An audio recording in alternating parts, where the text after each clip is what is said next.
Wilson. Good night, madam.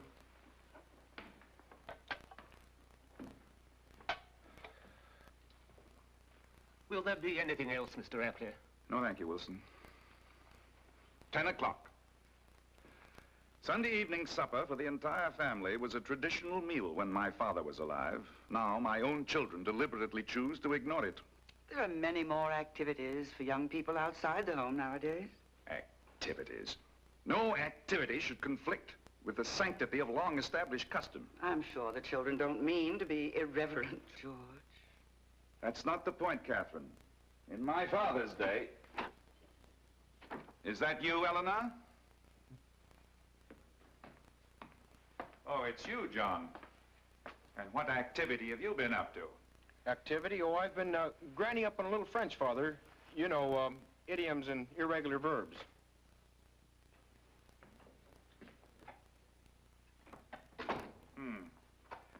That makes 3 out of the last 4 evenings you spent on your studies. Well, I've got to get up early, Father. Good night, Mother. Good night, dear. Good night, Father. Good night, John.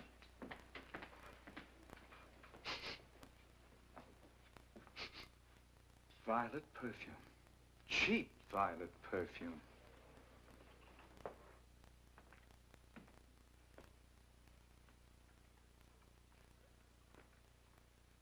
It's this letter. It reeks. Addressed to John in a woman's handwriting in purple ink. Mr. John Apley. A-P-L-Y. She can't even spell.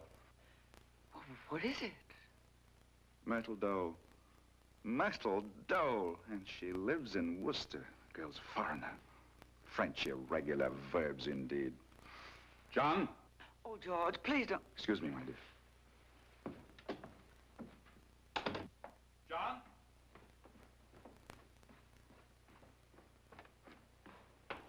Yes, Father. I found this letter. I smelled it. It throws an interesting light on the long evenings you've been spending on your studies. You have some obligations, John, as a gentleman, as an heir to the best traditions of Boston, as an Apley. You owe it to yourself and to me to choose proper companions. My cousin, Peter, your second cousin, once removed, had just such an unfortunate affair. He married someone named Gwendolyn Hoop and had to move to California, to some place with a Spanish name. John, I forbid you categorically to go on seeing this young person. Father, this isn't fair. Good night, John. When you've thought this over calmly, you will realize that I am right.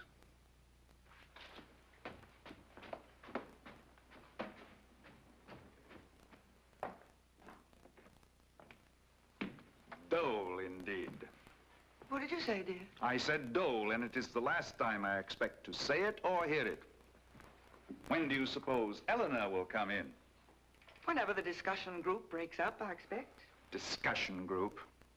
Now, George, don't pretend that you don't know all about it. It's at Mr. Boulder's.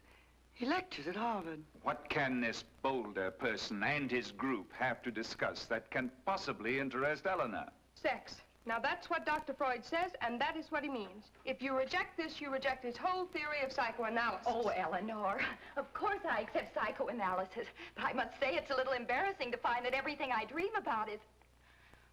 Well, really, what I mean is... Well, if you know what I mean. You mean sex, Ethel. Now, you can't close your eyes to it. It won't go away. You should read Freud's new book, Ethel. I think it would clear things up for you. I want to print a review of it in the Crimson. And you're the one to write it, Howard. I'll give you a full page. No, I'm not the one to write it. If you want a faculty member, I think you'd better get a psychologist, not a lecturer on English. It's rather strong stuff for the Harvard Crimson to print, isn't it? I'd like to see anybody try to tell me what to print.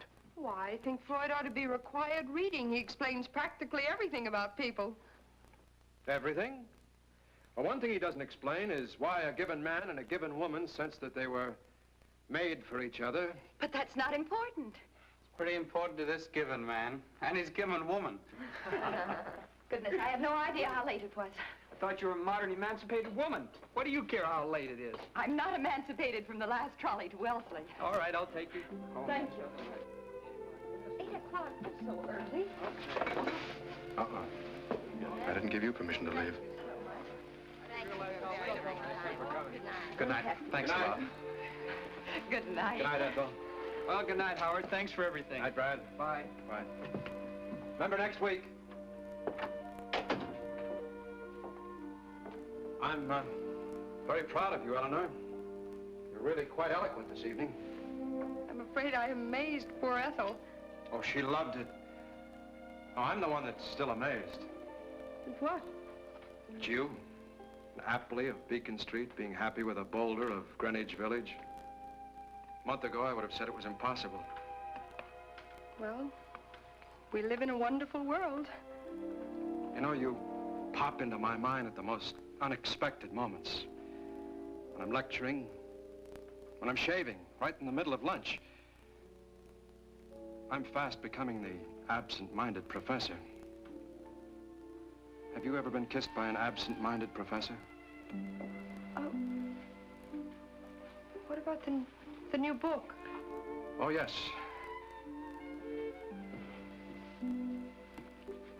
Freud. First time in English. Well, I guess you'd better take me home now. No, I can't let you go right away. Oh, but Let's have dinner together, and then we'll take a walk, and then... if we do all that, I'll be awfully late. If we don't, I'll be awfully lonely. All right. Come back again real soon. Good night. Good night. This is a wonderful place. It's so different from an evening at home with the Apleys. You know, you really ought to meet Father. Why didn't you come and have Thanksgiving dinner with us? Well, I do want to meet your father very much, but Thanksgiving dinner, well, I wouldn't want to spoil the family atmosphere. Oh, you could only improve it. You know, Father thinks that the sun rises at one end of Beacon Street and sets at the other, and he'd prefer that I know no one from the outer darkness. Oh, it's mighty dark out where I come from. Oh, no. That's why I want you to come and shed a little light. You will, won't you? When duty whispers low, thou must, the youth replies, I can. Ralph Waldo Emerson. That's wonderful. You'll get along beautifully with Father. He quotes Emerson from morning until night. I'll bring along a complete set of quotations. Good. Then that's settled.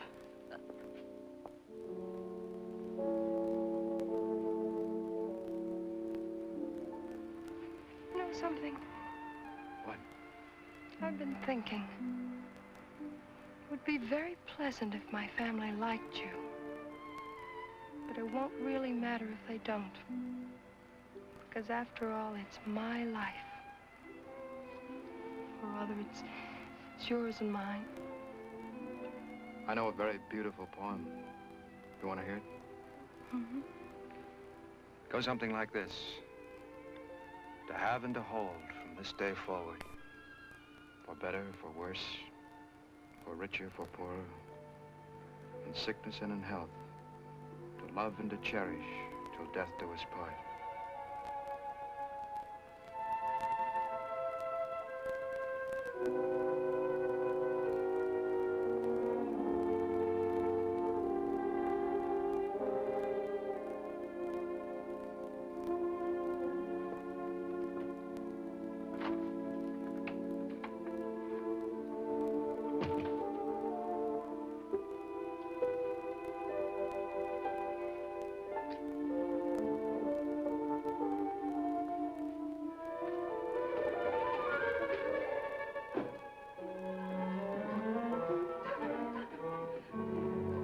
Eleanor, do you know what time it is?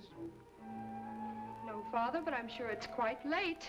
You must have taken leave of your senses. I have never been so completely aware of my senses my whole life. I don't know what that means, but I do know that it is my duty to keep my daughter from cheapening herself, to safeguard her from unsuitable young men. Stop it, Father.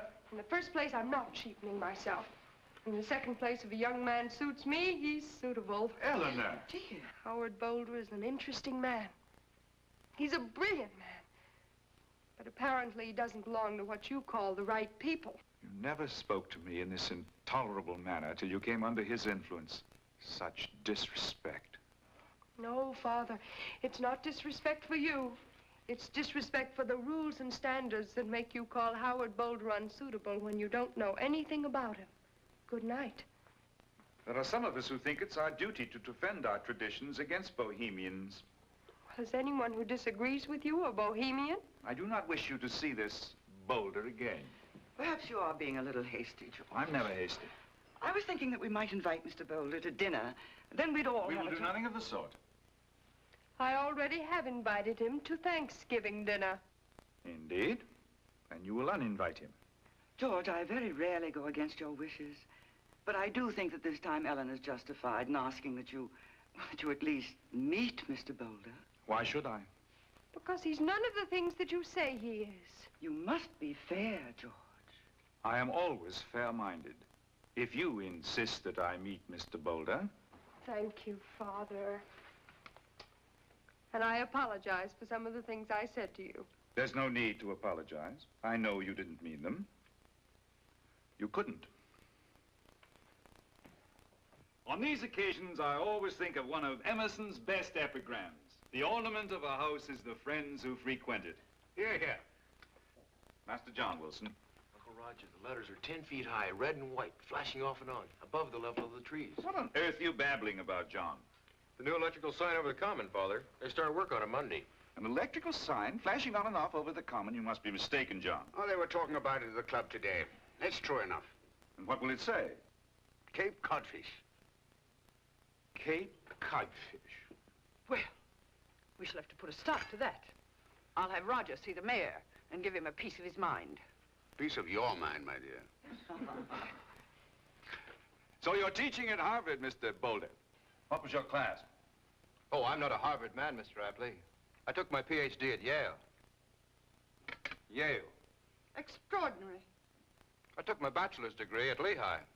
Worked my way through as a waiter, mostly. Really? A waiter? Well, very laudable, I'm sure. Lehigh, eh? Lehigh, that's in a valley somewhere, is it not? You're thinking of a railroad, my dear, or a song. Mother, do you think I really have to go to Cousin Priscilla's coming out party? Your Aunt Maud would be terribly hurt if you didn't, dear. I never heard of such a thing. An Apley staying away from an Apley occasion. Coming out parties are barbarous. They're what? Relics of barbarism. Coming out parties are nothing but the prehistoric ceremony of presenting the virgin to the tribe. Really, Eleanor, there are some things we do not discuss. Why not? Why shouldn't we face facts? Well, we're not going to face virginity in the dining room over Thanksgiving dinner. That is final. I must remember that, Mr. Boulder. A specialist is one who knows more and more about less and less. That's very good. Thank you. Your Mr. Boulder is much too modest, Eleanor. There's nothing I admire in a man as much as wit. Oh, that's news to me, Amelia. I thought I'd been unappreciated all these years. Oh, Roger. Have a cigar. Not just now, thanks. You know, it's just occurred to me that since Dr. Beach died, the Boston Waifs have no president. Been a member of the Boston Waifs for 20 years. The Boston Waifs, you know, George, if you don't think that you're undertaking too much, you're the logical candidate for the presidency. Of course, I don't want to push myself, but I was just wondering if you, quite quietly, you know, could sound out some of the leading members. I'd be glad to, George. There's nothing I like palace intrigue. Oh, yes, Mrs. Excuse me, Mother, I'm late. Are you going, John? Yes, I probably won't be in for supper, Mother. Goodbye, Aunt Amelia. Where are you going, John?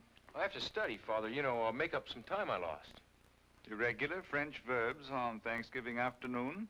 And other subjects, a term exam. I probably will be working all through the weekend, day and night. Bye. Goodbye, John. Bye, John. John has been acting very strangely the past week or two.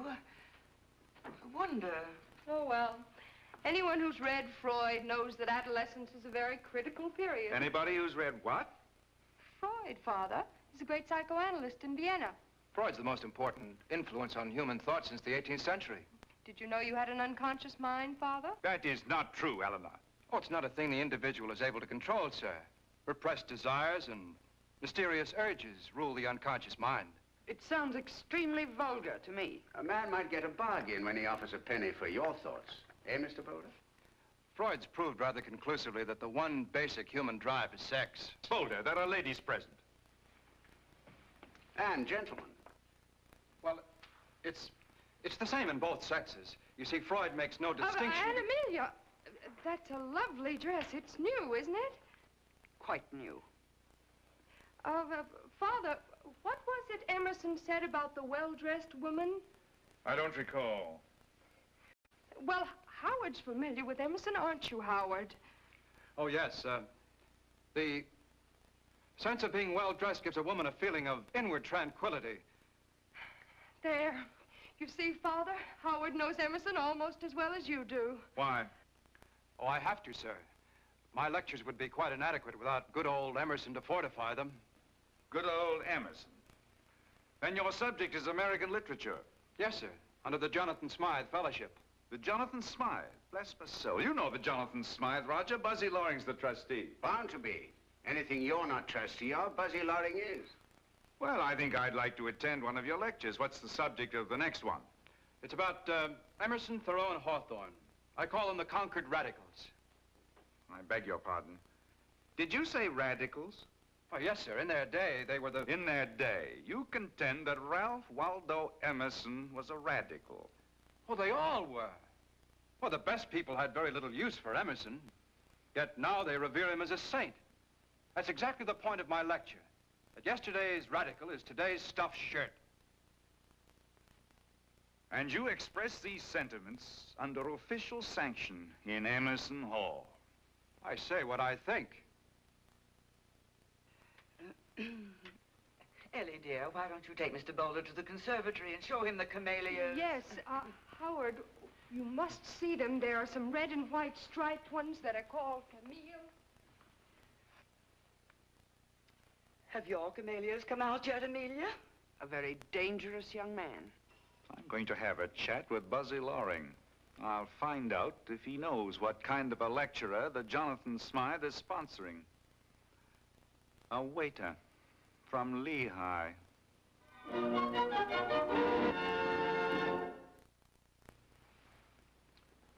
Memory plays some strange tricks.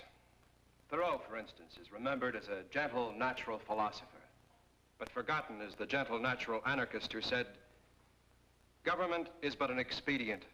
That government is best which governs not at all."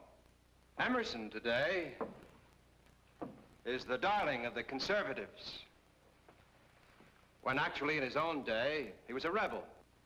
You see, Buzzy, Don't forget, wasn't it was Emerson exaggerating. who said, "Who would be a man must be a nonconformist." And it was Emerson who said, "Nothing is sacred but the integrity of your own mind." Yet today, he is a sacred cow in the arid pastures of the past, such as Boston. What constitutes radicalism, of course, depends upon a time element. Yesterday's radical is today's stuffed shirt. But Howard, they can't. How can Harvard just fire you without... Harvard has nothing to do with it. Under the terms of the fellowship, all Buzzy Loring has to do is withdraw his approval of me, which he did. I saw him and your father at my lecture yesterday. Father? Do you think that Father had... Don't you? Oh, I should have known better than to come here in the first place. That I'd be a fish out of water. Well, I'd better start packing. Packing? Are you going to quit? You're just going to allow yourself to be run out of town by a couple of snobs? Led by your father. Father, yes.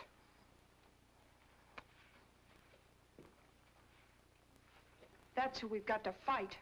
If Father wants to throw away the rules, we'll show him who can kick and bite and scratch. We'll start it in the Crimson, but it's got to be big, a national issue, front pages all over the country, academic freedom, integrity of our colleges, Boston snobbery, mass meetings, protests from coast to coast, undergraduate strikes, one man's personal spite. Wow. You're sure you want to do this? Your father's... Don't worry, he deserves it. All right.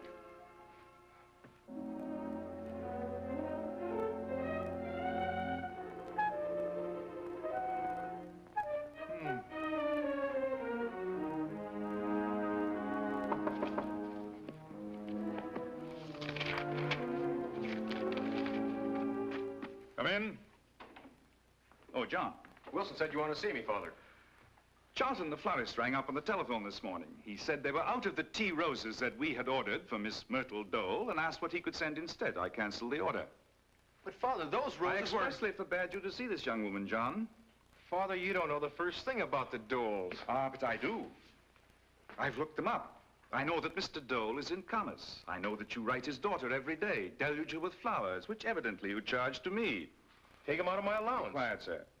I know that the Doles live in a large frame house in Worcester, that there's an iron deer on the front lawn. An iron deer. That should have given you cause to reflect. You will drop this young woman now, John. Is that clear? Father, please. You may go now, that is all. Something, sir?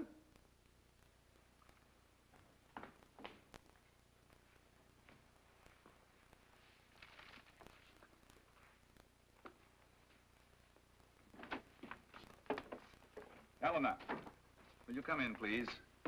Yes, Father. You left this book in the sitting room, where your mother or John or even one of the servants might have picked it up. Well, I hadn't thought what reading Freud might do to the household. Poor Wilson. The man is clearly unbalanced. Must have spent his whole life thinking of nothing but... Oh, Father, he's demonstrated that the one basic human urge is sex. Eleanor, you might show some delicacy. Father, we're getting away from all the old taboos. We say what we think. I take it by we, you mean yourself, Mr. Boulder, and Dr. Freud. I have never read anything so shocking. Case histories. Perhaps life is different in Middle Europe. I'm sure none of this obscene rubbish is true of the people of Boston. All this talk of repressed desires, and such desires. Father, I brought you the transcript. Thank you. Put it down somewhere. Did you know that there's a big story about you and Howard Boulder right on the front page? Students see malice in lecturer's dismissal. Say Apley had private motive for action against Boulder. You mean that is in the transcript? Oh, it's in all the papers. Let me see that. Today's Harvard Crimson stated that Dr. Boulder has for some time been a close friend of Miss Eleanor Apley. Disgraceful, dragging your name to it. How dare they? It's criminal libel if it went beneath my dignity to go through the courts. It's very close to the truth, Father. It is nothing of the sort. We acted entirely on the basis of his lectures. Eleanor, I should hate to think it was you that gave this information to the newspapers. Lots of people knew about Howard and me. It was bound to come out. You mean you're still seeing him? Of course. As a matter of simple loyalty to your father, Eleanor, I do not wish you to see Mr. Boulder again, especially in view of this. Well, I'm terribly sorry, Father. But I intend to go on seeing him. As a matter of fact, I'm meeting him for lunch right now. Good day.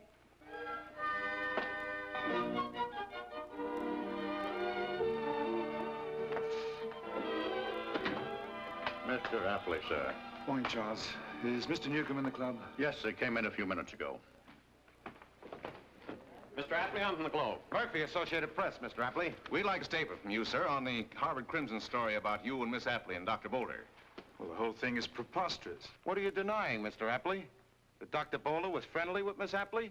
That Dr. Boulder had Thanksgiving dinner at your home? Or that you acted from personal malice? I acted from a sense of duty. Harvard undergraduates are very easily influenced. Ready prey for a smooth-talking radical. They must be protected from dangerous points of view. And your daughter, Mr. Apley, were you protecting her in the same way when you arranged to have Dr. Boulder dismissed? If you put it that way, I have obligations as a parent. I have nothing more to say. Thank you, Mr. Apley. Thank you very much. Oh, there you are. Oh, sorry I'm late, Roger. There's really no hurry. George, the executive committee of the Boston Waifs has canceled the luncheon. What about the presidency? Every last one begged off. I never heard such a variety of excuses. I don't understand. I do, George. You gotta stop acting like a blasted idiot. Nobody's called me a blasted idiot since Father died. It's this Boulder business. I did what was right. I acted from the dictates of my own conscience. I doubt whether the society are concerned whether you were right or wrong. What they don't like is the notoriety. I feel as if I were being persecuted. Let's go to the bar. I suggest a martini cocktail. I never touch spirits before luncheon. Under ordinary circumstances, that is. Are the bigots of Beacon Hill to tell men of Harvard what and how to think? What book to read, or what play to see, or what lecturer to hear? No! One of the leaders of this group, Mr. George Apley, has made a statement to the newspapers. I'd like to read some of it to you. He says, Harvard undergraduates are very easily influenced. Ready prey for a smooth-talking radical. I guess that means me. He goes on to say, it is our duty to protect them from dangerous points of view. Now, presumably, Mr. Apley intends to set himself up as a head of a committee to pass on points of view, in which case, I suggest that every Harvard man be compelled to wear a pair of soundproof earmuffs. And undergraduates not be allowed to take them off without permission from Mr. Apley's committee. Now, you see, I'm perfectly safe. I can't hear a word I'm saying. I know your feet hurt, but after all, let's give the old college a try.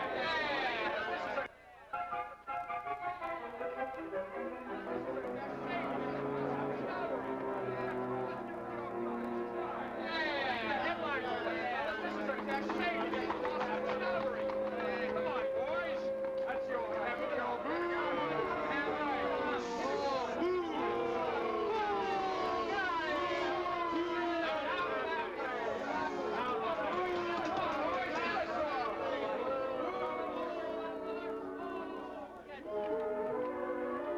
Mr. Julian Doe to see you, sir. Mr. Doe? Oh. Show him in. Mr. Doe? Hope you'll excuse me for calling without an appointment, Mr. Apley. Happened to be in the neighborhood, and I thought you and I ought to have a little talk. I see. Won't you sit down? Thank you. Well, shall we get right to the point? You have a son, I have a daughter. It seems they met at a football game. Seems they think they're in love with each other. I hope you won't misunderstand. My son is very young. So is my daughter, Mr. Apley. I told Myrtle there are plenty of boys in Worcester, and I wanted to stop seeing Johnny. You told her? Mind you, I have nothing against Johnny and his place. But his place isn't my house or Worcester. Now, he's a nice lad, and I don't want to hurt his feelings. I thought you might tell him to stop seeing Myrtle. You feel that John... I don't want you to think this has anything to do with all these newspaper stories about you, Mr. Apley. Not directly, anyway. The newspapers are being utterly ridiculous. Pretty interesting reading. When a fellow like you can just tip another fellow the wink and toss a professor out on his ear. Had a little daughter trouble yourself, eh? You believe all you see in the newspapers? Well, it's not important, except, as you might say, a symptom. Because Johnny's a dead ringer for you, Mr. Apley. When he's your age, he'll be the same man. I like to think so. So you can see he's not the husband for Myrtle. John wouldn't know how to take Worcester, even if Worcester could find out how to take him. Apparently, that will never be necessary. I agree. A dole's no more of a catch for an Apley than an Apley is for a dole. I suppose that is true. Well, that's what I came to say. Glad we see eye to eye about the kids. Goodbye, Mr. Dole. Have you read those placards? Kind of amusing. I have not. I have sent for the police. They should have been here before this. Well, good luck, Mr. Apley.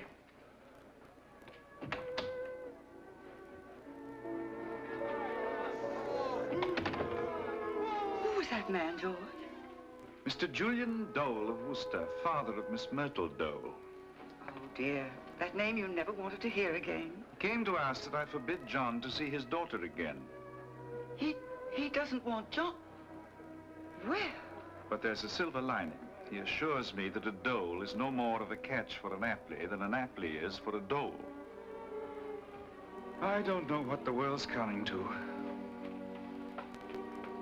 Electrical signs flashing over the common, pickets on Beacon Street, my own daughter infatuated with a man who was probably an anarchist. The Boston waifs avoiding me because of my notoriety. This fella Dole's chief objection to John is that he's too much like me. Our values are disintegrating before our eyes, Catherine. The police should have been here half an hour ago.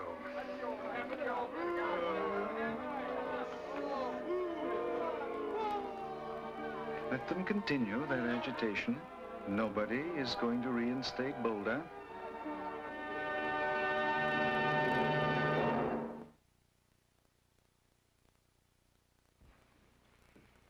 Thanks. Thanks for trying to help me. But it isn't important whether or not I'm reinstated. The important thing is that you fellas continue the fight even though I'm not here to lead you. I know. We'll picket Emerson Hall. And I'd like to see the police try to run us off the campus the way they ran us off Beacon Street.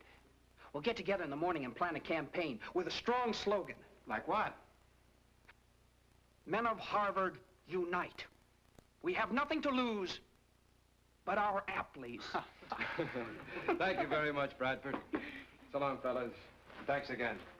So long, Brad. Bye, Howard. Here's one Apley I don't intend to lose. Darling, will you marry me now, today? Just as soon as I can find a justice of the peace? Today? This whole thing started because of us. By marrying me, we can prove to your father that he hasn't beaten us. Well, I don't think that's such a good reason for getting married. It's a good reason for expediting something I was determined to do since the first moment I met you. Will you? All right. The minute you can find a justice of the peace. I love you. I love you. Father?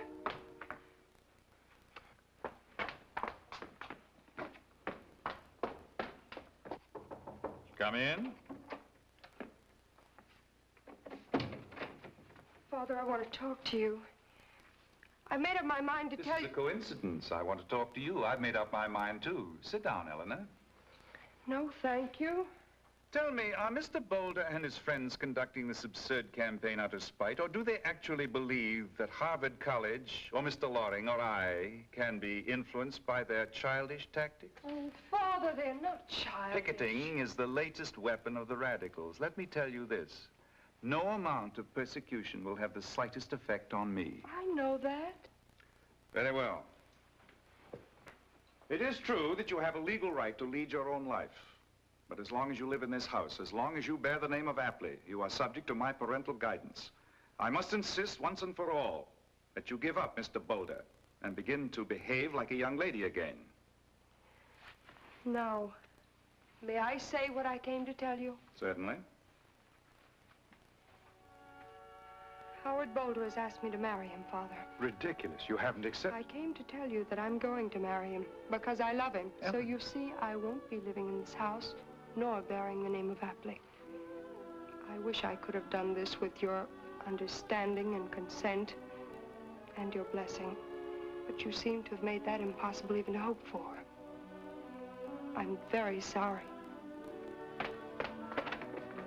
Where are you going? Upstairs to pack.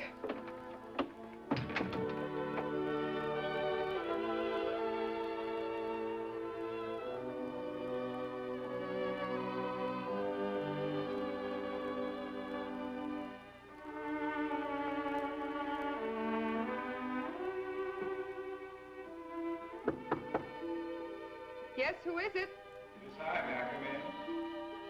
Yes, of course, Father.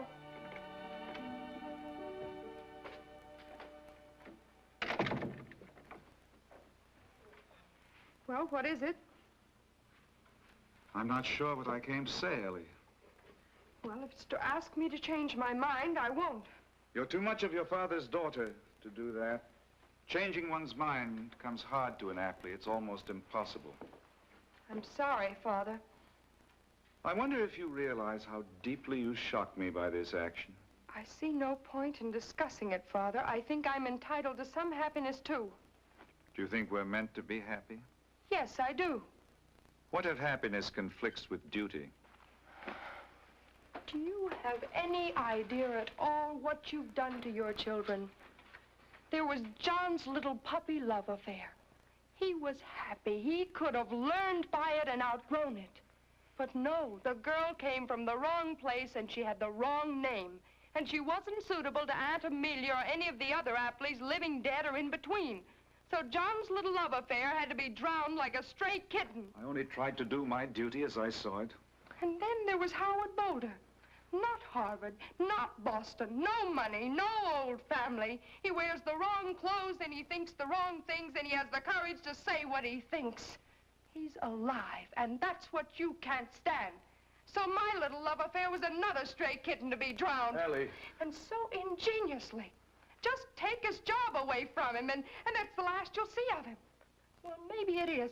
And maybe it's the last you're going to see of me, too. I never intended to hurt you. You couldn't anymore.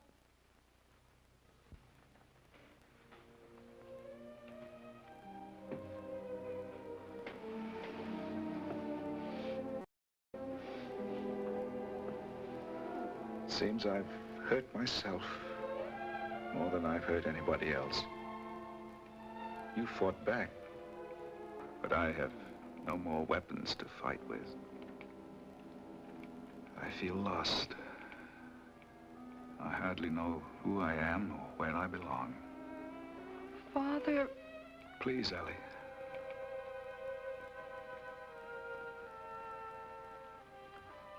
Father... Oh, Father.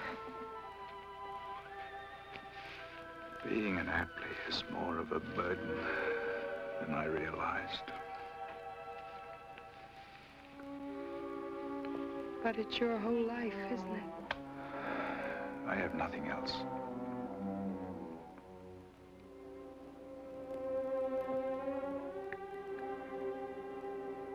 I won't leave, Father.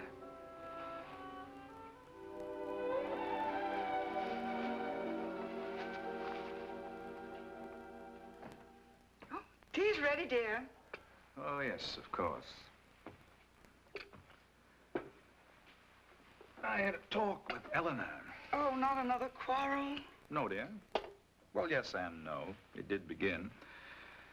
She told me that she is not going to run off and marry Boulder. Why, George, she was never thinking of eloping. It's a word I dislike extremely, but I'm afraid that's what she was planning. Catherine, do you remember a red-headed girl named Mary Monahan? The one who... The one that you, I remember how I felt when Father stepped in, put his foot down. And then there was that Englishman, Writer, I think. The one you met after our marriage had been arranged. Derek Sands. It would have been a little more tactful if you'd pretended to have forgotten. Excuse me, dear. There's a man I want to speak to at the club.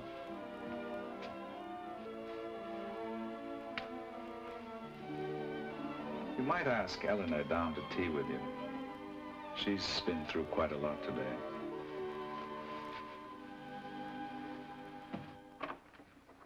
Mr. Howard Boulder, sir.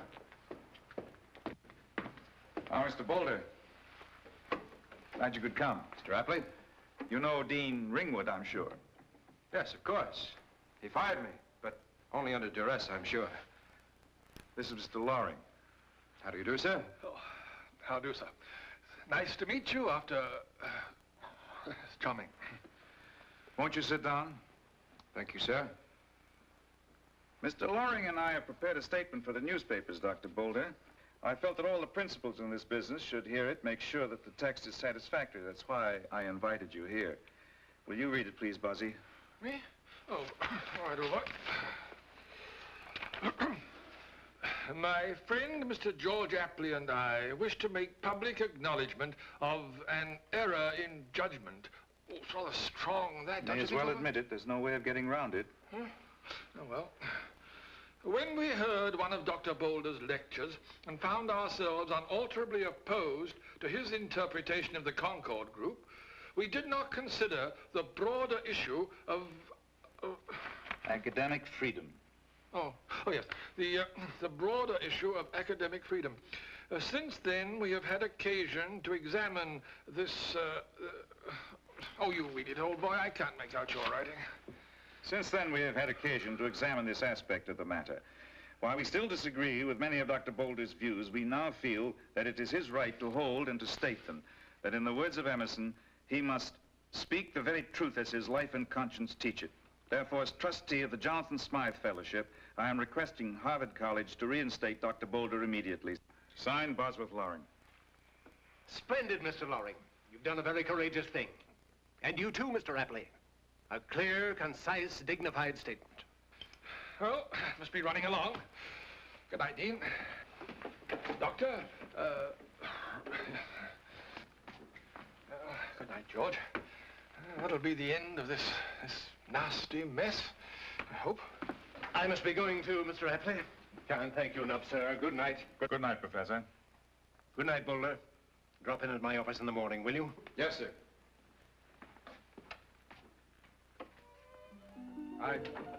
I must say you've acted very handsomely about the whole thing, sir. Well, if a man has a mind of his own, it's his privilege to change it.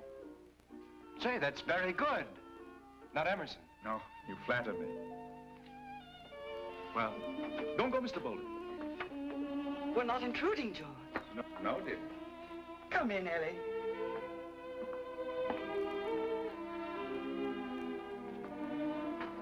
Didn't you get my message? I told you. Ellie, I invited him here. I sent for you, too. He is to be reinstated as Jonathan Smythe lecturer. Oh, that's wonderful. Oh, thank you, Father. I've learned several things, Ellie. You showed me my reflection in the most unflattering mirror. And you taught me a lesson in tolerance and loyalty. You said you wished you could have my blessing. Well, my dear, you have it. Thank you, Father. Oh, Mother. Mr. Boulder, why don't you take Ellie into the conservatory and show her the camellias? Thank you. Yeah.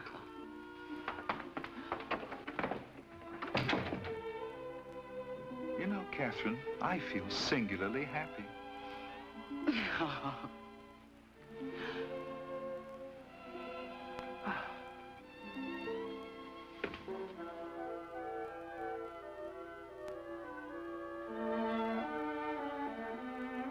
I don't like that sign. But it does let people know there's no place for codfish like Boston.